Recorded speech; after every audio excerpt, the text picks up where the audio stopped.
आज हम भारत के बारे में अध्ययन करेंगे। कक्षा 9 में ज्योग्राफी का पहला चैप्टर है भारत आकार और स्थिति। भारत ऋषि प्राचीन संस्कृतियों में से है। पिछले 5 दशकों, दशक 10 साल का होता है, 5 दशक का मतलब 50 साल, ये लगभग 50 साल के बारे में बात कर रहा है। सामाजिक आर्थिक रूप से बहुमुखी उन्नति की है। हमारा समाज भी बड़ा है और आर्थिक रूप से भी हम अमीर होते जाएँ। बहुमुखी उन्नति मतलब चारों तरफ की उन्नति। सर्वांगीण विकास का हो, आर्थिक विकास में अद्वितीय हो। अगर हम ज़मीन में से सब कुछ खनिज निकाल लें, पेड़ पौधे काट दें, विकास तो जब भी होगा, ज़मीनें सड़कें बन जाएंगी। लेकिन अगर हम पेड़ नहीं लगाएं तो ये हमारा सर्वांगीण विकास नहीं होगा, क्योंकि हम आने वाली नस्लों के लिए, आने वाले व्यक्तियों के लिए, आने वाली जनरेशन के लिए कुछ भी छोड़ कर जाएंगे। उनके लिए पॉल्यूशन, सिर्फ पॉल्यूशन छोड़ के जाएंगे। तो ये सर्वांगीण विकास में नहीं आता है। बहुमुखी विकास का मतलब ये है कि हमारा दिमाग भी बढ़े, विचार भी बढ़ें, हम लोग बराबरी भी रखें, महिलाओं की जो उन्नति है, बराबरी है, वो भी होती रहे। और हम देख ही रहे हैं आजकल केस कि जैसे मणिपुर में हो रहा है या और जगहों पे होता है, औरतों साथ दबे कुचले व्यवहार होते हैं।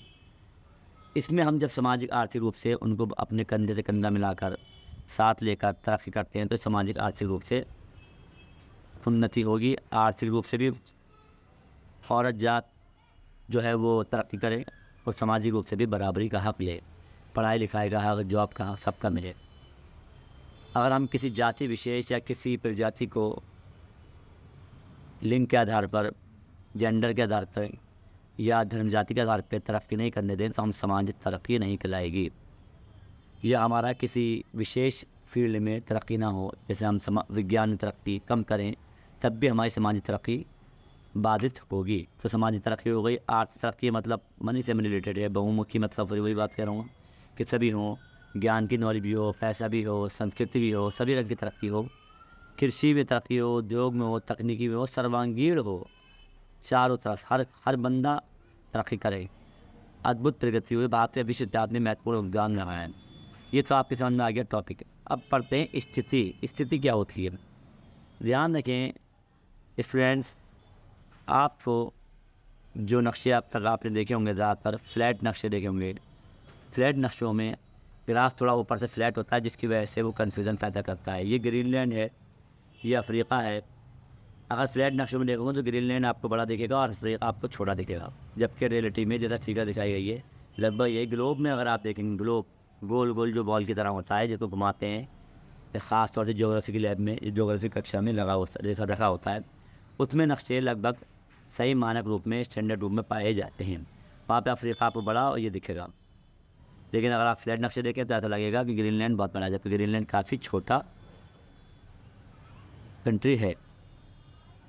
स्थिति। भारत एक विशाल देश है, उत्तरी गोलार्ध में स्थित है। आज उत्तरी गोलार्ध की जगह ज़्यादातर उत्तरी पूर्वी गोलार्ध दिखाया जाता है। उत्तरी पूर्वी, क्योंकि गोलार्ध को, गोले को, पृथ्वी गोले को 4 हिस्सों तोड़ दिया है। एक ये लाइन है जिसे मुख्य देशांतर कहते हैं, और एक लाइन है जिसे विषुवत रेखा या इक्वेटर कहते हैं।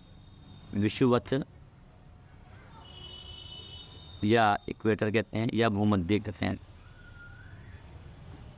भूमध्य रेखीय, भूमध्य सागरी नहीं, भूमध्य रेखीय, इसका दूसरा नाम भूमध्य रेखीय भी है। इंग्लिश में इक्वेटर है, विषुवत। ये रेखा वो रेखा है जो इसके बारे में अभी थोड़ा पढ़ाऊँगा, मैं बता रहा हूँ। तो थोड़ा देख लें, स्क्रीनशॉट ले लें इसका। अब आगे बढ़ते हैं। इन रेखाओं को डिफ़ाइन करने के लिए, परिभाषित करने के लिए, किसी नक्शे के लिए हमने इनको कई हिस्सों तोड़ दिया। मेन वाली रेखा को, जीरो को, मुख्य देशांतर रेखा कहा, जो 0 डिग्री माना गया है। और ये यूरोप के, ब्रिटेन के एक जगह जिसका नाम है ग्रीनविच, क्या नाम है? ग्रीनविच नामक स्थान से जाती है, इसलिए इसको ग्रीनविच रेखा भी कहा जाता है। हिंदी में देशांतर को लॉन्गिट्यूडनल और अक्षांश को लैटिट्यूड कहा जाता है। अब थोड़ा सा पढ़ते हैं। ध्यान रखना, अक्षांश या लैटिट्यूड मेरे मुंह से वर्ड निकले, बहुत था मेरे मुंह से लैटिट्यूड निकल जाए अक्षांश तो आप समझेंगे लैटिट्यूड अक्षांश है, और लॉन्गिट्यूड निकल जाए तो आप समझेंगे देशांतर है। तो बात कर रहे हैं कि ये क्या लिखा हुआ है, देखते हैं आगे। लिखा हुआ है मुख्य भाग 8 डिग्री 4 मिनट उत्तर से 37 डिग्री 6 मिनट उत्तरी अक्षांश। देखिए ध्यान से क्या कह रहा है, अक्षांश। अक्षांश का मतलब क्या हुआ कि रेखाएं अक्षांश ऊपर की रेखाएं होती है, ये अक्षांश है, ये मुख्य अक्षांश है 0। थोड़ा नक्शे को थोड़ा जूम आउट जूम इन करता हूँ, समझ में आ जाएगा। एनसीईआरटी बेटा किताब लेकर बैठा करें। आप अगर एनसीईआरटी किताब लेकर नहीं बैठेंगे तो आप कंफ्यूज होंगे बहुत बड़ी लेवल पर। आपको एनसीईआरटी किताब लेकर बैठनी पड़ेगी। बेटा देखिए ये 0 डिग्री लिखा हुआ है, लिखा हुआ ये 0 डिग्री लिखा हुआ है। ये विषुवतीय रेखा या इक्वेटर कहलाती है। इससे ऊपर जाएं, यहाँ पर सेंटर है, इससे डी कंपास रखे कोण नापे तो 15 डिग्री होगा। ये कोण नापे कंपास रखे तो 30 डिग्री होगा। ये कोण नापे तो 45 डिग्री होगा। ये कोण नापे 60 डिग्री 75 डिग्री, और ऐसे नापें तो 90 डिग्री है। ठीक है, ये 90 डिग्री आगे सीधा है।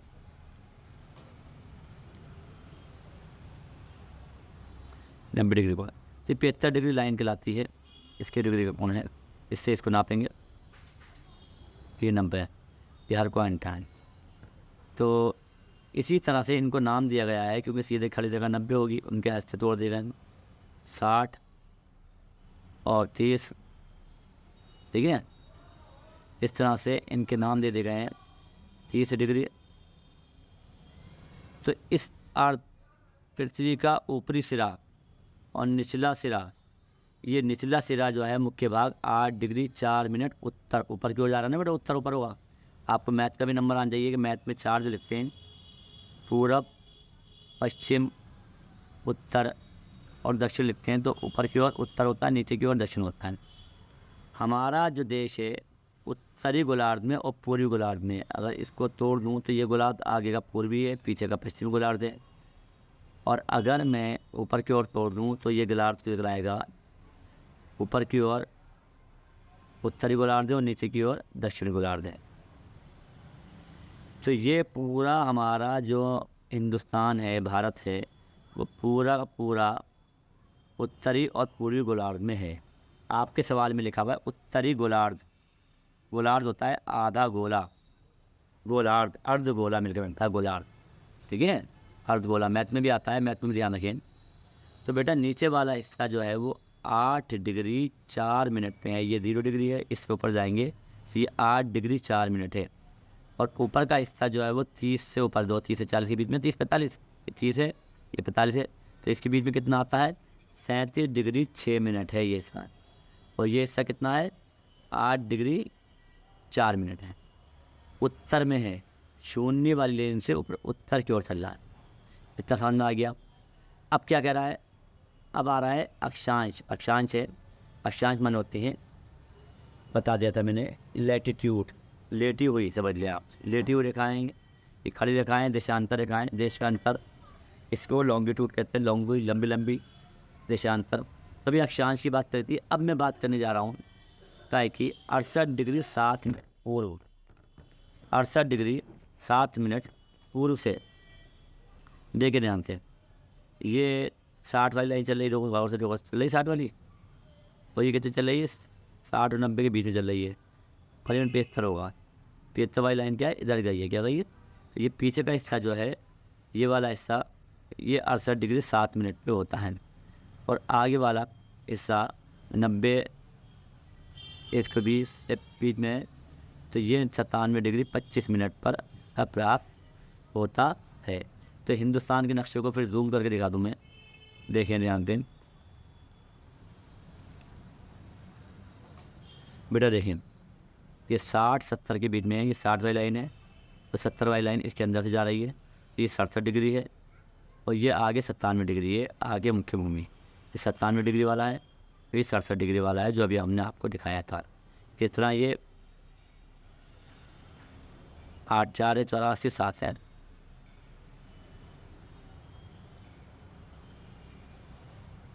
जूम आउट करते हैं, आपके सामने 8 4 84 या 37 6 376 ऐसे याद कर लेते हैं नंबर। मैंने तो ऐसे याद कर गए, 8 4 84 याद कर लिया, 37 6 376 याद कर लिया, 68 7 6 87 97 25 ऐसे नंबर याद कर लेंगे। बाकी आपकी अपनी अपनी मर्ज़ी है, हर किसी की ट्रिक अलग होती है याद करना और रट्टा मारने का अलग अलग लेवल पर पाई जाती है। कर्क रेखा, कर्क रेखा ट्रॉपिक ऑफ कैंसर और ट्रॉपिक ऑफ कैप्रिकॉर्न, दो आपने पढ़ी होंगी इंग्लिश में, कर्क रेखा और मकर रेखा। कर्क रेखा क्या होती है? ऊपर जो 23.5 डिग्री, अगर 23 से नीचे की बात करें 23.5 डिग्री तक कर्क रेखा होती है और नीचे 23.5 डिग्री तक मकर रेखा होती है। इनके बीच में ये वो क्षेत्रफल होता है जहाँ पर किसी न किसी टाइम सूरज की किरणें सीधी पड़ती हैं। इससे ऊपर जाएंगे तो कभी भी किसी भी कंडीशन में सूरज की किरणें सीधी नहीं पड़ेंगी। और ये पॉइंट वो है जहाँ पर हमेशा 0 डिग्री वाला, हमेशा सूरज की किरणें हर दिन सीधी पड़ती हैं। तो दिन के रात हर टाइम, हर वक्त दिन और रात बराबर होते हैं, क्योंकि पूरे 12 बजे कहानी होती है। तो ये वो स्थिति है जहाँ पर दिन और रात बराबर होते हैं, क्योंकि 0 डिग्री है। और यहाँ पर इसको इक्वेटर या विषुवतीय रेखा कहा जाता है। ये वो रेखा है जिससे ऊपर अगर हम चले गए तो पूरी रेखाएं, पूरी किरणें हमें प्राप्त नहीं होंगी। कर्क रेखा 23 डिग्री 30 मिनट उत्तर में देश को लगभग 2 बराबर भागों बांटती है। कर्क रेखा 23 वाली 30 वाली जो आती है वो यहाँ जाती है, ठीक है। 23 डिग्री 30 मिनट के बीच में है, लगभग 2 हिस्से बराबर होते हैं, ऊपर का हिस्सा नीचे का हिस्सा। 23 डिग्री 30 मिनट में रेखा है जो कि कर्क रेखा कहलाती है। इसके बीच में और नीचे की मकर रेखा के बीच में कहीं ना कहीं गर्मी और दिन सूरज रेखाएँ सीधी पड़ती हैं। मुख्य भूभाग के दक्षिण पूर्व में अंडमान और निकोबार द्वीप समूह, बंगाल की खाड़ी में तथा दक्षिण पश्चिम में लक्षद्वीप द्वीप समूह, अरब सागर में स्थित है। अपनी एटलस सहायता से इन द्वीप समूह स्थान ज्ञात करो। एटलस आप नक्शा जब लेोगे तो क्लियर होगा, इसमें तो फिर भी समझ में नहीं आ रहा, मैं अगर इसमें जूम कर लूँ, मुझे हिंदुस्तान के नक्शे पे जाना पड़ेगा। तो पता है आपको, फिर भी बता रहा हूँ मैं। यहाँ वेस्ट बंगाल है, यहाँ पर आइलैंड है, अंडमान निकोबार, यहाँ पर लक्षद्वीप और दमन दीव हैं, नीचे श्रीलंका, ऊपर की ओर पहाड़ है, हिमालय। ये सब बातें अभी आपको स्टेप बाय स्टेप पता चलेंगी, नक्शा निकाल के भी मैं समझाऊंगा। एक और पॉइंट बताया इन्होंने, भारतीय संघ राज्य का सबसे दक्षिणी बिंदु इंदिरा पॉइंट कहलाता था, इंदिरा बिंदु कहलाता था। सन 2004 में सोनी लेवड़ा समुद्र में डूब गया है, ख़त्म हो गया है। अब हाल फिलहाल उसकी स्थिति में सिर्फ समुद्र है। आकार, भारत के भूभाग का कुल क्षेत्रफल लगभग 32.328 नंबर याद करता हूँ मैं, 32.8 लाख वर्ग किलोमीटर है, 328 में आते हैं। भारत क्षेत्रफल विश्व के कुल क्षेत्रफल का सिर्फ 2.5% के आसपास है, जबकि यहाँ पर 17.5% आबादी रहती है। ये आपको पता होगा, काफ़ी बार सुना होगा आपने। चलिए, भौगोलिक क्षेत्र का 2.4% है, 2.5% के आसपास दिए। भारत विश्व का 7वां बड़ा देश है, 7वें नंबर पर क्षेत्रफल आता है। अगर क्षेत्रफल नंबर पे देखें तो सबसे ऊपर रशिया है और 7वें नंबर पे इंडिया है। भारत की स्थल सीमा, ज़मीन वाली सीमा 15,200 किलोमीटर है। समुद्री तट रेखा अंडमान निकोबार द्वीप समूह का लक्षद्वीप समूह के साथ 7,516 किलोमीटर है। समुद्री वाली, ज़मीन वाली, स्थल वाली 15,200 है, समुद्री वाली 7,516 है, जिसमें अंडमान निकोबार द्वीप समूह और लक्षद्वीप द्वीप समूह की भी बाउंड्री 4 की मेरी वही है, 7,516 किलोमीटर। जोड़ लेंगे 15,7 22,716 वन कुल सीमा हो। भारत के उत्तर पश्चिम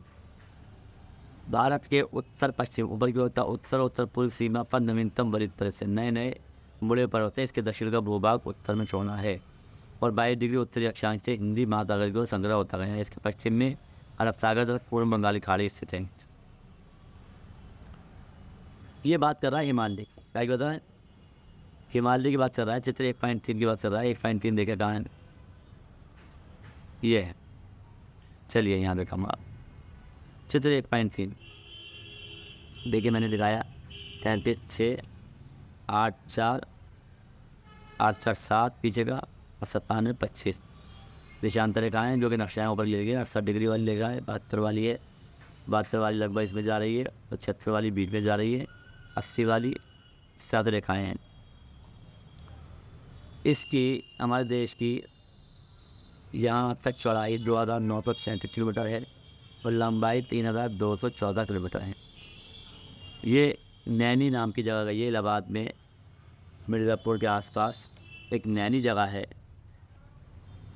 ये जो 82 डिग्री 30 मिनट जो हमारा मानक समय माना गया है, कि मानक समय हमारे 4 है कहते हैं, कई देशों में तो 8 हैं, कनाडा और रशिया में 8 हैं, लेकिन हमारे यहाँ एक ही माना गया है, क्योंकि हमारा देश संघ है, मिला जुला है, सबसे मिलकर है, सभी क्षेत्रों को मिला के बनाया गया है, एक ही यूनियन है, फेडरेशन वर्ड इस्तेमाल किया गया है। जब थोड़ी सी पॉलिटिक्स पढ़ाऊँगा तो मैं और समझाऊँगा।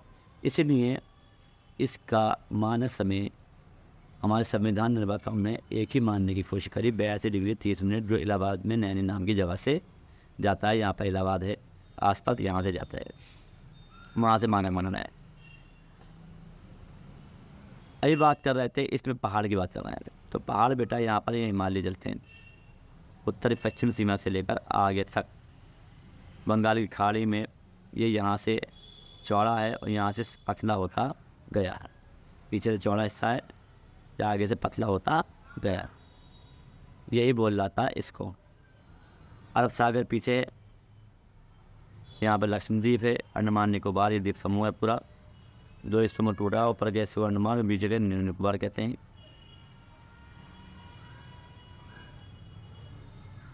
आते हैं फिर दोबारा अपने टॉपिक पे। आपने अभी पढ़ा भारत के उत्तर पश्चिमी तथा उत्तर पूर्वी सीमा पर नवीनतम वलित पर्वत हैं। नवीनतम नए वलित माने तो फोल्डेड, ये भी कहते हैं मुड़ने वाले। ये पर्वत आपस में प्लेटों को टकराने पर, जो मैग्मा प्लेटें टकराती हैं जिस पर हमारी पृथ्वी तैर रही है, उनके टकराने से, आपस में टकराने से फोल्डिंग ऊपर की ओर उठते हैं और पहाड़ों का निर्माण होता है। इसी में का वलित पर्वत है जिसका नाम हिमालय है। इसके दक्षिण का भूभाग, नीचे वाला भूभाग उत्तर में चौड़ा है, उत्तर माने ऊपर की ओर, दिखाया था मैंने, ऊपर चौड़ा है, और 22 डिग्री उत्तरी अक्षांश से हिंदी महासागर की ओर संलग्न होता है। 22 डिग्री उत्तरी अक्षांश, अगर ऊपर की ओर जाएंगे 22 डिग्री उत्तरी अक्षांश से नीचे के संलग्न, तो बारीक को लगाया मैंने अभी आपको नक्शा करके दिखाया था। इसके पश्चिम में सागर, ठीक है, पूर्व बंगाल की खाड़ी स्थित है, क्लियर हो गया। अगले पॉइंट पर आते हैं। अक्षांश और देशांतर विस्तार लगभग 30 डिग्री है। आप घटा के देख लो कैसे देखते हैं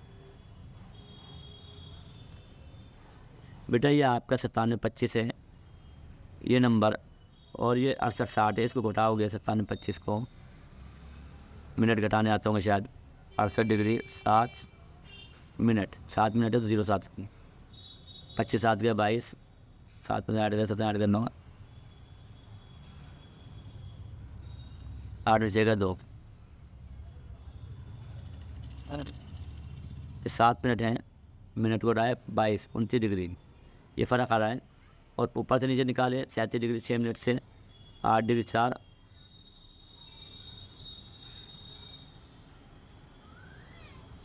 इसके जाएगा 2 मिनट, 17 8 गए 9 29 डिग्री 2 मिनट।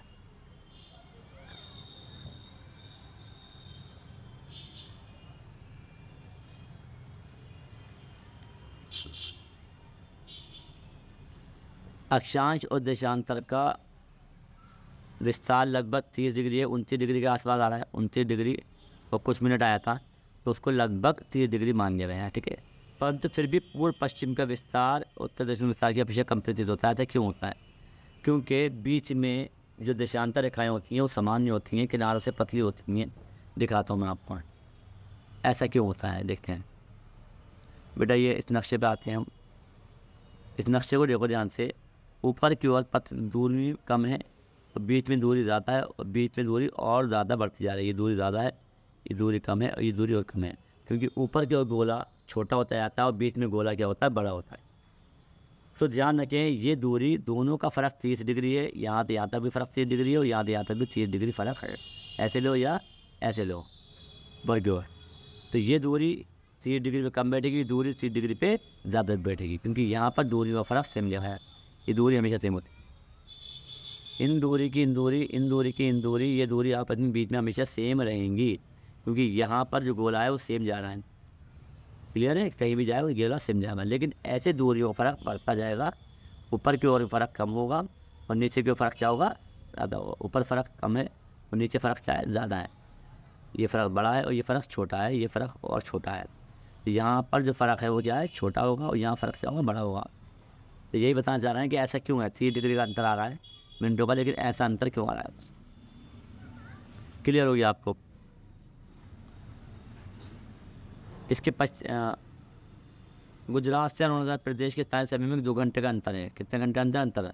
अगर अरुणाचल प्रदेश में 5 बजे सूरज दिखेगा तो वहाँ पर गुजरात में वही सूरज 2 घंटे बाद 7 बजे के आसपास दिखाई देगा। वही नक्शा 2 घंटे अंतर, तब 82 डिग्री 30 पूर्व अंतर का भारतीय मानक महोत्सव माना गया है। बीच वाली रेखा को लगभग यामयोत्सव मानक मान लिया गया है, हमने मान रखा अपना टाइम, जो कि मिर्ज़ापुर से गुजरती बताया। नैनी नाम की जगह गुजरती है, मिर्ज़ापुर में जगह है नैनी। अक्षांश का प्रभाव दक्षिण में उत्तर की ओर दिन और रात को अवधि पर पड़ता है। अक्षांश का प्रभाव दक्षिण से उत्तर की ओर दिन और रात के अवधि पर पड़ता है। अगर अक्षांश बिल्कुल 0 पे हैं तो आपका मैंने कहा दिन रात बराबर होंगे, जितने ऊपर जाते आएंगे उतने दिन रात पे अंतर होता जाएगा। फिर एक बार समझते हैं, यह मैंने कहा इस रेखा पर, ये अक्षांश पर दिन और रात बराबर होंगे। ऊपर की ओर जाएंगे तो दिन और रात में फ़र्क होता जाएगा। जितनी ऊपर जाएंगे और ऊपर ऐसी स्थिति आती है कि 6 महीने के दिन और 6 महीने रात होते हैं। पूरी पूरी रातें या तो ऐसी गुजरेंगी और पूरे पूरे दिन क्या है, ऐसे गुजरेंगे। ना तो सूरज निकलता है, ना ही 6 बजे तक, ना ही रात खत्म होती है। क्योंकि यहाँ पर जाके पूरा ये क्लोज हो जाता है, बिल्कुल एक सेंटर में मिल जाता है। ये तो आप फैला के दिखाया, जब ग्लोब देखेंगे आप तो बिल्कुल केंद्र होगा, तो वो पूरा सर्किल सेंटर एरिया कभी भी प्राप्त नहीं होता है सूरज। अक्षांश भारत तथा विश्व की बात करेंगे, पहले ही पढ़ते हैं। 82 डिग्री 30 मिनट पूरी दिशांतर भारतीय मध्य तक माना गया है, क्योंकि बीच की जगह है, ताकि उसमें अंतर लगभग बराबर रहे। बीच वाले का सेंटर है, अब वो सेंटर से इधर को लेंगे तो उसमें सिर्फ 1 घंटा अंतर होगा। सेंटर से आगे लेंगे तो यहाँ पे 1 घंटा अंतर, यहाँ पे 1 घंटा अंतर, तो ये दोनों अंतर क्या सेम रहेंगे। जबकि मेन मकसद क्या था, पूरे देश को एकजुट रखना था। अगर अलग अलग टाइम उत्तर होता तो गड़बड़ हो सकती थी, यही मकसद था। कन्याकुमारी कई दिन में दिन रात से का अंतर क्यों है। कन्याकुमारी जो है वो किसके आसपास है, 0 डिग्री अक्षांश के आसपास है। कन्याकुमारी क्या है,